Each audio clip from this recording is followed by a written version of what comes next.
Taranto. Durante il quotidiano servizio di controllo del territorio, da parte del personale della Polizia di Stato, un uomo a bordo di un'auto in fuga ha esploso alcuni colpi di pistola contro due agenti, che lo stavano inseguendo a bordo di una macchina di servizio. I proiettili hanno infatti infranto il parabrezza e il finestrino, ferendo i poliziotti. Uno dei due è stato colpito alla mano, mentre l'altro ha costato.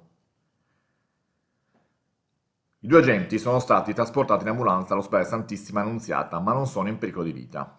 Lo sparatore è stato arrestato dopo pochi metri.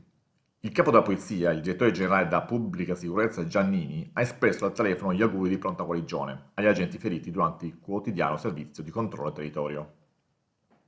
Sempre Giannini ha voluto sottolineare la consueta abnegazione e la professionalità delle donne e degli uomini della Polizia di Stato, sempre impegnati a garantire la sicurezza delle nostre comunità.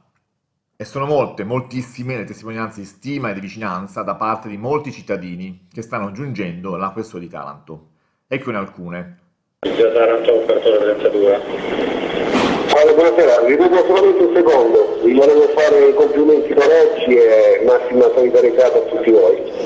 La ringrazio tanto per la solidarietà, farà piacere pure ai colleghi coinvolti. Questura Taranto, operatore 31.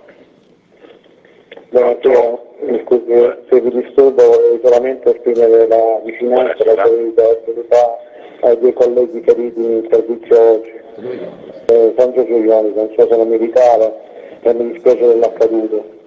Lì vicino sicuramente la chiesa che scende vicino alla Madonna che ha dato la mano e ha piegato dei poglietti. Sono contento quantomeno che i due colleghi stiano bene. Lo pensiamo anche noi, è stata una vera fortuna, insomma, che il finale lo possono raccontare loro. La ringrazio per la chiamata di la solidarietà.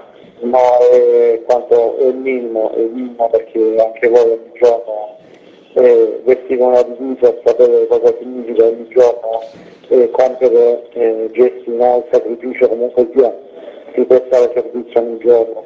È una cosa importante far sentire anche una piccola vicinanza, una questione anche di rispetto verso chi ogni giorno combatte queste brutte azioni e per strada monta di servizio anche una centrale operativa, prestare attenzione a queste piccole cose fa tanto. Polizia Taranto, operatore 32. Sappiate che tutta l'Italia è con voi e con i colleghi che stanno in ospedale. Certo, speriamo in una pronta guarigione. Arrivederci, buona serata e in bocca al lupo a tutti, auguroni. Ok, grazie.